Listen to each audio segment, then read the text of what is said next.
Thank you all for a few minutes of your time today. Hopefully I can take just a little bit of a slightly different approach to what a few of the other speakers and hopefully build on them a little closer. Okay. Even better? All right, how about that? Great. So the gentleman's question about automation, it really brought up some thoughts that I thought I would share real quick. In China, they produce about 20% of the world's goods. They do that with about 200 million people. In the US, we produce about 18% of the world's goods with about 20 million people. So 1/10 of the workforce in order to produce roughly the same amount for the world. And so that should give us some encouragement and some good news, right? That our innovation allows us to compete at that level and allows us to solve for problems and threats and challenges that we're facing in the world. We've been at this for a long time, by the way.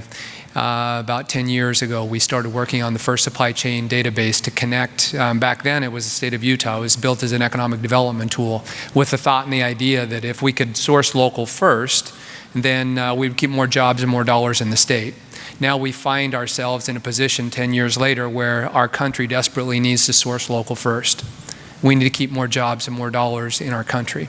And this solution is exactly what allows us to do that. I'm starting here in the state of Florida, sourcing local first. And I don't know if I'm going to get the clicker to work or not, or if I'm just going to have to ask for next slide. But here, I'll just ask for next slide. How about that? There we go. So as Tom mentioned, this is a collaboration between FloridaMakes, AIF, Space Florida. And it's a solution that helps with supply chain, with workforce, and innovation issues. And so I'll focus on exactly how that happens and the ways in which it's connecting Florida manufacturers and suppliers together and helping to solve some of the supply chain challenges. Next slide.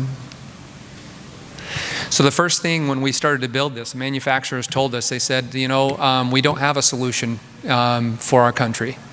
And we said, well, wait a minute, there's loads of solutions out there. There's ThomasNet, there's MFG.com, there's Google, for crying out loud. Why don't you use an existing solution?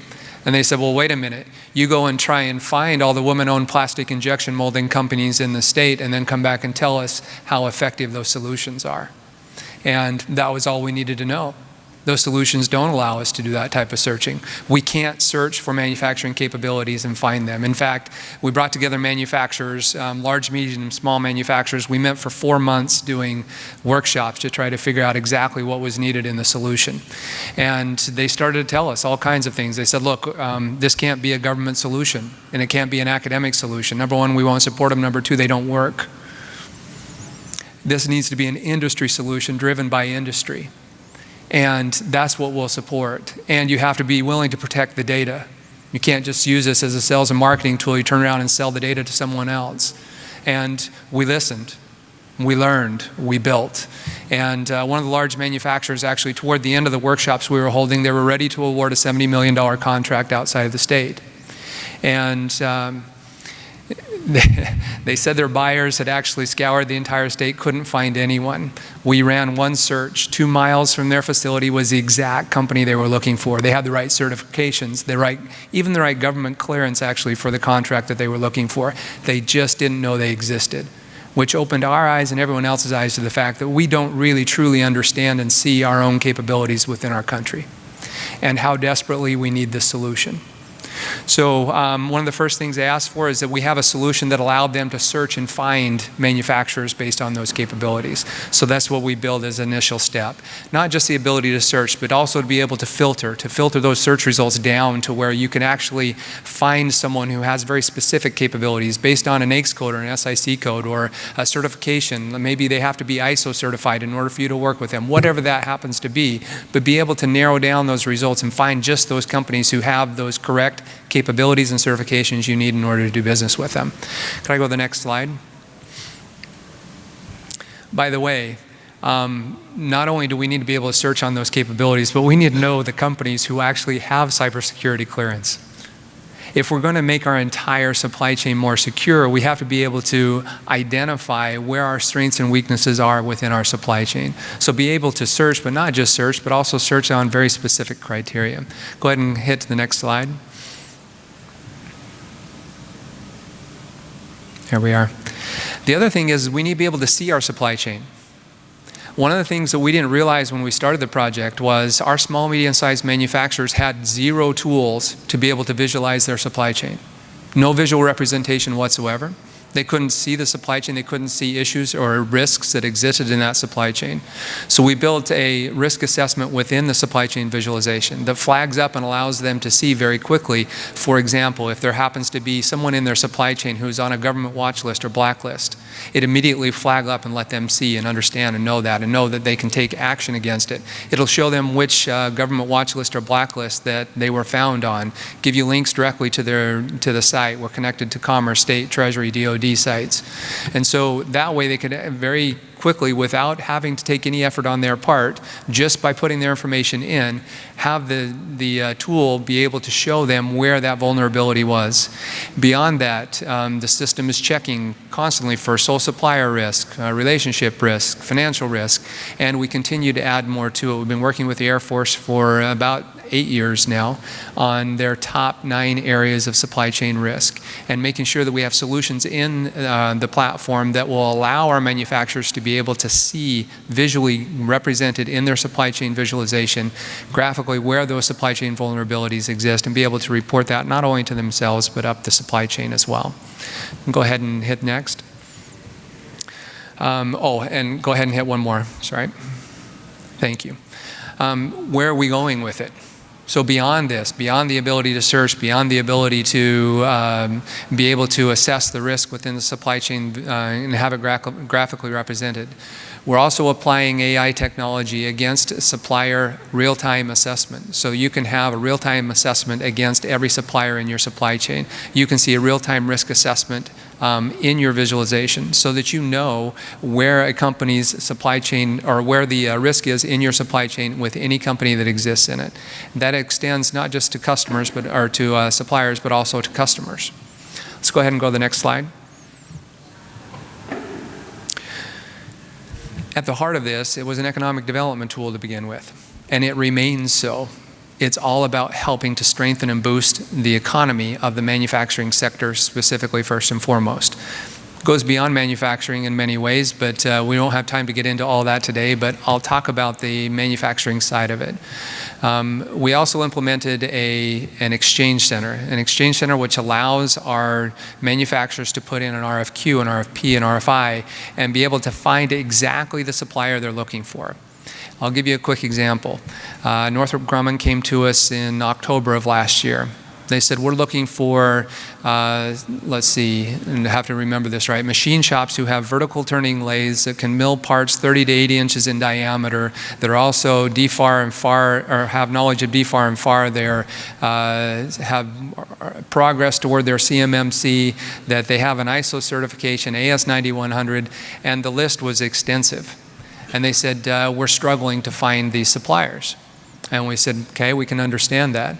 Let's put a post in the Exchange Center, and let's see what we can find on your behalf. So the first thing we do in the Exchange Center is list all those requirements out, and then we hit a notification out to everyone that's in the database, and we'll notify anyone who matches on the criteria for specifically what they're looking for. Huge success, and they were able to find the qualified suppliers that they were looking for, right? Because we're finally matching on the capabilities, the criteria that are very specific, that will match a buyer to the right kind of supplier, and to find them locally first and extend out from there. Let's go ahead and go to the next slide. So when you take a look at that and say, okay, great that Northrop was able to do that. However, if they don't have certain cyber clearance, here in the very near future, we're not going to be able to do business with them at all. So if we don't have, for example, CMMC or some other qualification in there, then it's going to significantly limit our ability for our supply chain to adapt and respond, because we'll be limited as to who we can do business with. So it's imperative that we not only come up to speed on our cybersecurity, but we also make sure that those certifications are listed so that others can find us based upon the clearance that we have, the certifications that we have, the criteria that is vital and necessary to make the right kinds of connections. Let's go ahead and go to the next slide. Shortly after we did the Utah solution, the manufacturers came to us and said, look, this is great, but our supply chain doesn't end at the borders of Utah. We have to be able to find suppliers outside of Utah. We knew that inherently when we started the project 10 years ago. We weren't sure exactly the way we were going to go about rolling it out to the rest of the country. But as Tom mentioned, we were very fortunate early on to partner up with the National Association of Manufacturers, who are our partners in rolling out the national solution. And so as you come in and use the Florida solution of CONNEX, it's one click that says expand my search nationally. It'll take your search that you ran in Florida, it will run it across the national database, return your results automatically for you, and you can see all companies across the country who match that criteria. Very seamless transaction basically between the state and national solution that allow you that extended visibility. And by the way, the Exchange Center is also operating at the national level. Let's go ahead and continue. You'll see there's broad participation. Some of the companies, I'm sure you'll recognize many of the names on there, but we work with a lot of large companies and a lot of small companies. In fact, I see some small Florida companies on there. Seasucker is a Florida company, if I remember right. They have a really great apparatus here that you can attach to your car or your boat, and helps you to carry bikes and such things. So one of the very first companies we connected to Northrop Grumman actually was a Florida company. I don't even know if they're on that list today, but really great way to be able to connect to those around you who have the supply chain needs if you're a manufacturer. Let's go ahead and go to the next slide. I mentioned that we're partnered with the National Association of Manufacturers, but we also learned very early on by the manufacturers informing us that, look, if we're going to have a solution that meets the needs of our country, we all have to lean into this together. You're too small, you can't do this on your own. We acknowledge that. No manufacturer is able to do this on their own. We don't want federal government to take it over because it won't be done right. If it's going to be industry-led, it needs to be a company like yours, but you need the partnership of companies all around the country that support manufacturing. So not only did we partner with NAM at the federal level and also work directly with NIST MEP at the time, we began to form those relationships in all the states. And so, as Tom mentioned, here in the state of Florida, we're partnered with AIF, who is the NAM affiliate or NAM partner here in the state, as well as with FloridaMakes, who's the NIST MEP partner here in the state, as well as Space Florida, and many others. By the way, FloridaMakes has 17 regional partners, as most of you probably know, here around the state, who are partnered with them in making sure that all the manufacturers in Florida know about the resource, have access to it, and are able to get the value from it. So really critical. We're well over 100 partnerships nationwide and continuing to grow those. So let's go ahead and go to the next slide. Those events, one thing that we learned through the pilot that we ran with Northrop Grumman is they said, you know, this is absolutely fantastic. However, every once in a while we have a need where we can't find the manufacturer in the database. And we recognize that. We have about 130 to 150,000 manufacturers in the U.S. database, which is a good representation of our manufacturing base, but that's not all of them. And we recognize the value of the partnerships that we were building. And so when they came back to us in January, they said, look, we need 16 qualified suppliers over the next 8 weeks. And we only have an hour a week to do their interviews, so half an hour interview each. We need you to line up those 16 qualified suppliers for us. We said, okay.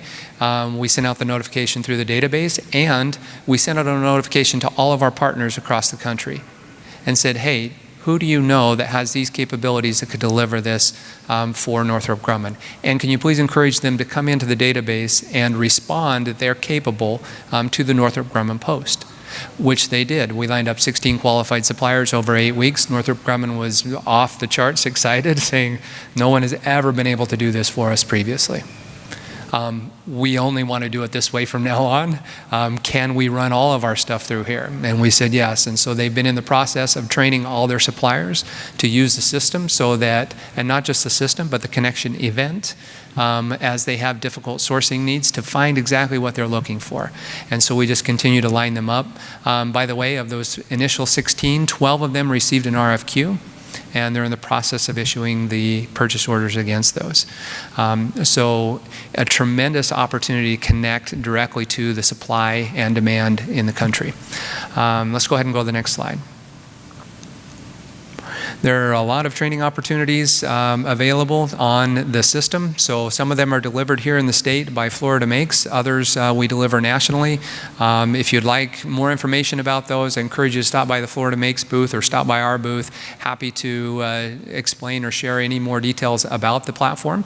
And I'm sure FloridaMakes will also do the same, but you'll see just a few of them there on the calendar. Let's go ahead and go to the next slide. So with that, I hope that you'll come and join FloridaMakes and AIF and join us in making sure that all the Florida manufacturers have access to the amazing resources available to them.